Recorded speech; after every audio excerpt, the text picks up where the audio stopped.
kasih atas kesempatan yang telah diberikan. Sekarang saya akan membacakan tugu saya, buku ke-8. Pertama, perkenalkan, nama saya Hendrikus Saburius Koten dengan nomor induk mahasiswa 19030300103, kelas C, semester 3, jurusan Sosiologi, Fakultas Sosial dan Ilmu Politik, Universitas Nusa Cendana Kupang.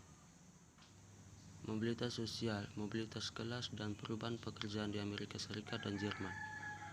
Analisis mobilitas sosial di masa industrialisasi yang mendominasi yang terakhir, yaitu mengembangkan konseptual alat yang memungkinkan studi bersama tentang perubahan sosial baru-baru ini, dan mobilitas sosial, bahkan meskipun yang terakhir secara logis mendahului yang pertama.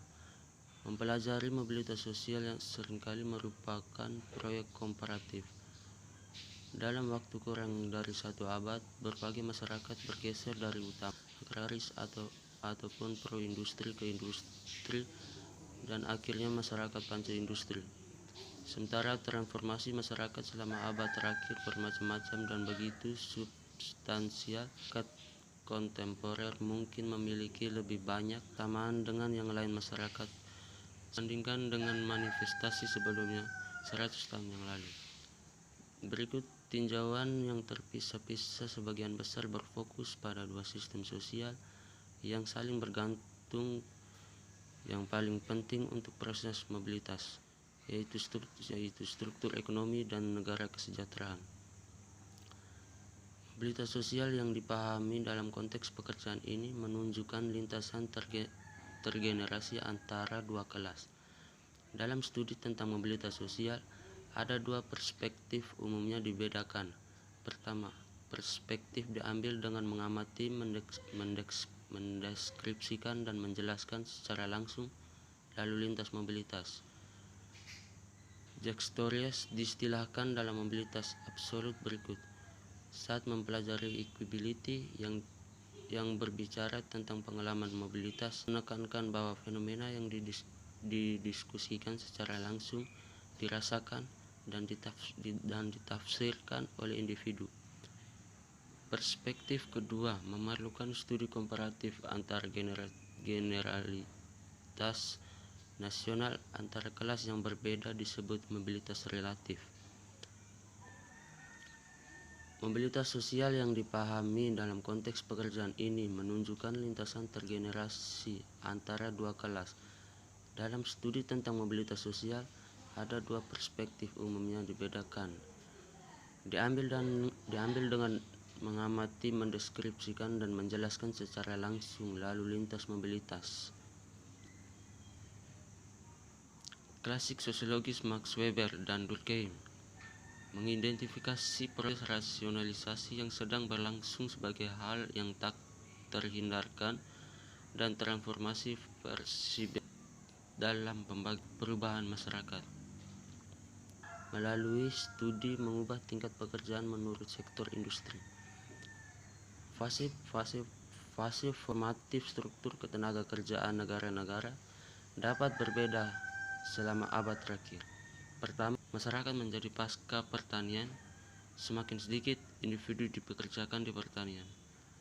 Awal 1920-an dan akhir-akhir ini 2000-an, bagi dari individu yang bekerja di pertanian atau industri ekstraktif lainnya, percobaan menurun di Amerika Serikat persen menjadi 2% dan di Jerman 34% menjadi 2%. Kedua, dari awal abad hingga pertengahan 1970-an, perekonomian nasional industrialisasi sehingga industri manufaktur, utilitas, dan konstruksi menjadi pemberi kerja terbesar. Pada tahun 1970, sekitar 33% orang Amerika dan 49% orang Jerman bekerja di industri alternatif dan paling sering tentu saja di bidang manufaktur. Ketiga, menjelang abad manufaktur, menurun semua negara meskipun dengan derajat yang berbeda-beda. Sementara pekerja di industri industri jasa terus meningkat secara substansial, menggantikan manufaktur sebagai yang paling penting untuk pekerjaan.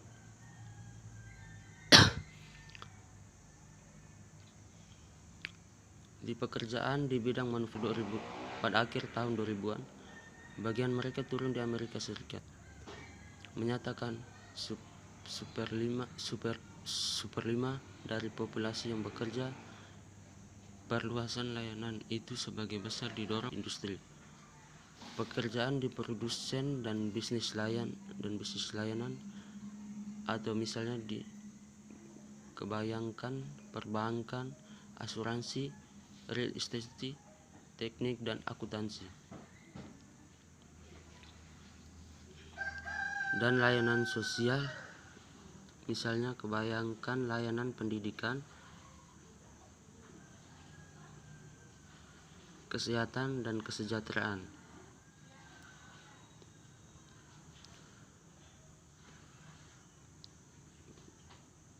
Feminisasi pekerjaan dan mobilitas generasi.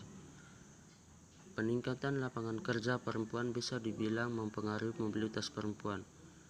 Itu meningkatnya pekerjaan angkatan kerja para ibu menciptakan modal peran yang mendorongkan perempuan untuk merenungkan pekerjaan dan karir untuk diri mereka sendiri.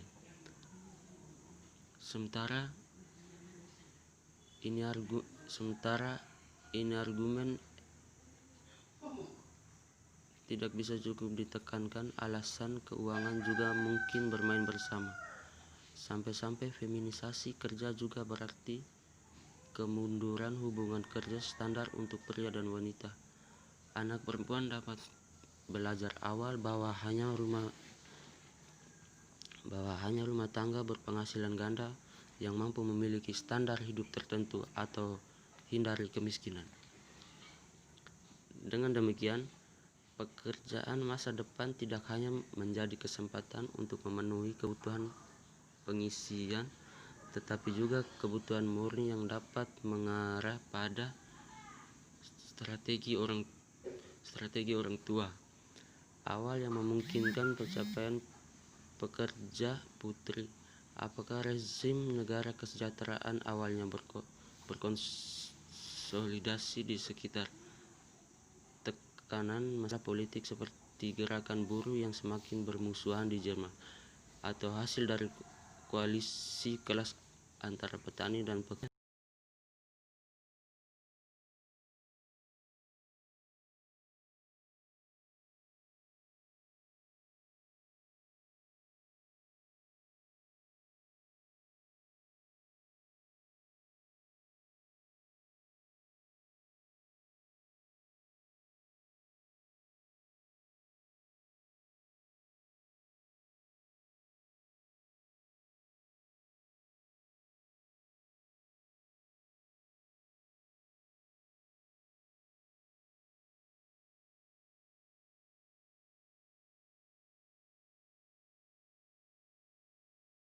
Inggris. Mereka memperluas cakap setelah depresi besar di setiap negara. Sementara ekspansi sebagian didorong oleh pertumbuhan ekonomi, perubahan demografis, dan pertumbuhan bertahap sistem kesejahteraan. Bentuknya cenderung dari perbuatan kekuasaan antara kelas yang berbeda dalam membatasi struktur literal. Akibatnya negara kesejahteraan berbeda secara signifikan hal kapasitas mereka untuk melindungi individu dari risiko krisis kehidupan. Setidaknya 3 jenis rezim kesejahteraan kontemporer dapat dibedakan dengan berbeda dalam logika organisasi, stratifikasi, dan integrasi masyarakat, dan sejauh mana hak yang diberikan memungkinkan dekomposisi modifikasi dalam pengertian polaian. Rezim negara kesejahteraan liberal seperti Amerika Serikat, Inggris Raya atau Australia hanya memberikan tingkat dekomodifikasi yang yang sejati, sebagian besar dalam bentuk transfer universal minimal atau manfaat yang telah diuji kemampuan bagi mereka yang berpenghasilan rendah untuk menahan tekanan untuk bekerja. Jika kesejahteraan liberal rezim menghasilkan tingkat dekomodifikasi terendah, sistem Skandinavia dicontohkan oleh Swedia menawarkan tingkat kemandirian pasar tenaga kerja tertinggi di kasus penyakit, pengangguran, atau risiko kehidupan lainnya. Sejauh mana rezim kesejahteraan konservatif misalnya di Jerman atau Australia, dekomodifikasi terletak di antara dua rezim kesejahteraan sebelumnya.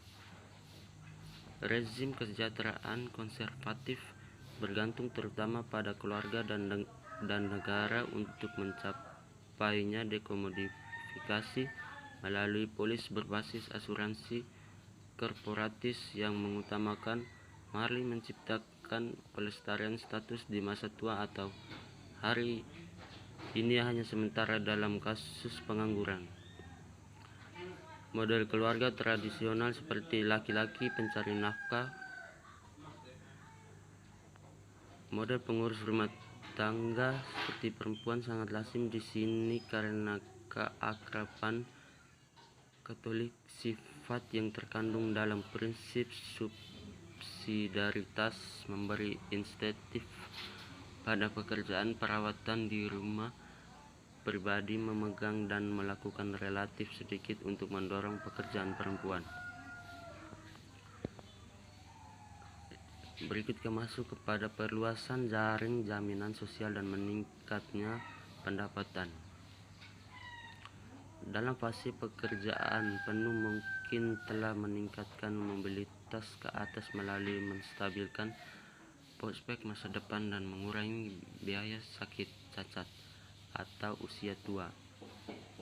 Faktanya, ekspektasi yang terjamin tentang perubahan upah real di masa depan juga dan mengurangi biaya peluang investasi pendidikan sebagai dampak terakhir pada tingkat konsumsi tual berkurang. Petugas penerimaan menjadi lebih cenderung untuk melobi anak-anak dan orang tua, bahkan menentang penolakan mereka untuk memungkinkan pencapaian pendidikan yang lebih tinggi. Selain itu, keberadaan lapangan kerja yang hampir penuh menimbulkan bahaya penurunan mencegah mobilitas terjadi pengangguran tidak berarti bagi keputusan investasi pendidikan nasional.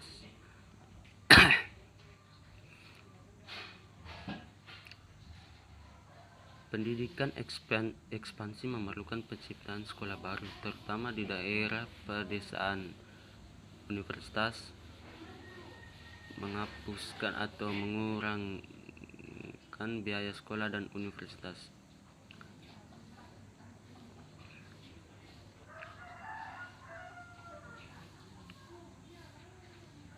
Pengeluaran pemerintah dan pencapaian pendidikan setara pendaftaran sekunder dan tersier meningkat terus-menerus selama 20 abad.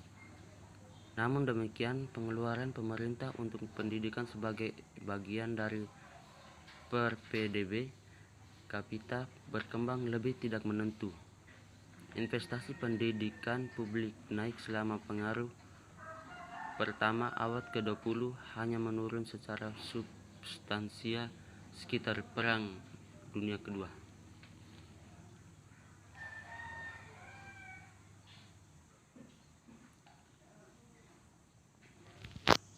Baik, sekian hasil review buku saya.